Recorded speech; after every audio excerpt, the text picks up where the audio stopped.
चलिए मेरे भाई, एक सामने क्वेश्चन है। अब बड़ा ही वीवीआई क्वेश्चन है। जब आप क्लास 10th के मैथ को उल्टाओगे, सॉरी क्वेश्चन बैंक को उल्टाओगे, तो उसमें ये क्वेश्चन आपको 2-3 जगह मिलेगा। यानी कहने का अर्थ है कि 10 साल का क्वेश्चन बैंक है, घुमा फिरा के पूछते रहता है। यानी ये क्वेश्चन आपको बराबर पूछता है, ठीक है ना। तो देखो कैसे पूछता है। और इसी टाइप के और सारे क्वेश्चन भी हो सकते हैं, कोई जरूरी नहीं है सेम टू सेम यही रहेगा। देखो प्रश्न क्या कह रहा है कि दो संख्याओं का योगफल 15 है। पहले इतना पढ़े, फिर आगे कहता है उसके व्युत्क्रम का योगफल इतना है, तो संख्या निकालो। चलो तो सबसे पहले लिखना हल।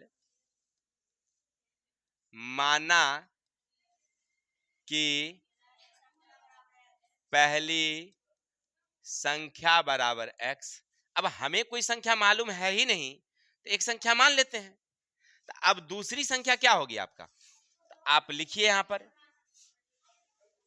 दूसरी संख्या, क्योंकि वहां कह रहा है कि दो संख्या का योग 15 है। तो एक संख्या को आप अगर 5 दे दिए हैं, तो दूसरा कितना मिलेगा आपको, कैसे जाने आप। तब 15 में से 5 को घटाइए, यानी पहली वाली को घटाइए, तब 15 में से 5 घट गया, यानी कि x घट गया। कोई दिक्कत। अब आप कह रहा है उसके व्युत्क्रमों का योग, तो लिखेंगे प्रश्न से। अब यहां कह रहा है व्युत्क्रम, तब व्युत्क्रम का मतलब क्या होता है भाई, उल्टा। तब पहला है x, तो उसको 1/x, इसका व्युत्क्रम होगा 1 और 15 माइनस x। समझ में आई बात है ना। कह रहा है कि इसका भी व्युत्क्रम और इसका भी व्युत्क्रम, तब व्युत्क्रम का मतलब होता है उल्टा। अब देखिए 15 माइनस x है, बट्टे में कुछ नहीं है, तो क्या है, एक लगी होती है। इसको पलटी मार दिए तो हो गया 1 ऊपर और 15 माइनस x नीचे, हो गया व्युत्क्रम। चलिए आशा है समझ गए होंगे। अब कह रहा है प्रश्न से उसके व्युत्क्रमों का योग कितना भाई, 3/10।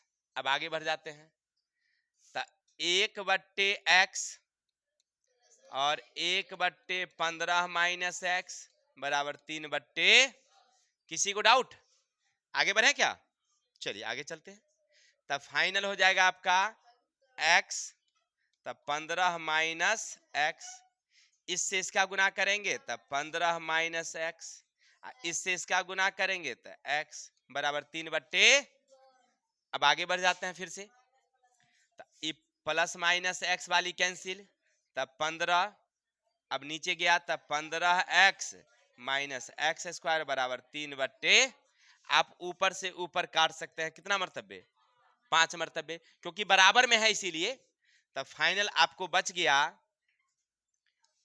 फाइनल आपको बच गया, यहां कुछ नहीं बचा था 1, यहां पर बच गया 5, तो 1 से गुना करेंगे तब बचेगा 15x माइनस एक्स स्क्वायर, इससे इसको गुना करेंगे तो 10 बचे। ऐसा कर सकते हैं हम लोग, एक्स स्क्वायर को आप ऊपर ही ले चलिए इसको, तो माइनस वाली प्लस वाली गई था, ये तो ऑलरेडी प्लस ही है, यानी यहां से उठा के दोनों को ट्रांसफर कर दिए हम यहाँ, तो माइनस वाला क्या हो गया हमारा, किसी को दिक्कत। अब इसका क्या करेंगे हम लोग, गुणनखंड कर देंगे, आंसर हो जाएगी। तो x square minus 10x minus 5x, 10 बचे, ये दोनों का घर बनाएंगे।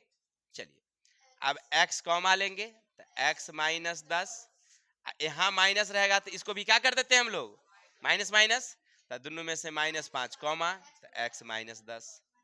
चलिए अब आगे बढ़ जाते हैं, बाहर वाला को एगो ले लेते हैं और घर वाला को एगो ले लेते हैं। चलिए तो x माइनस 5 बराबर 0, तो x बराबर 5, x माइनस 10 बराबर 0, तो x बराबर 10, तो फाइनल 5 और फाइनल 10, यही हमारा आंसर है। किसी को डाउट, आशा और उम्मीद है सबको समझ में आया होगा। चलिए इसका स्क्रीनशॉट लीजिए, फिर आगे चलते हैं।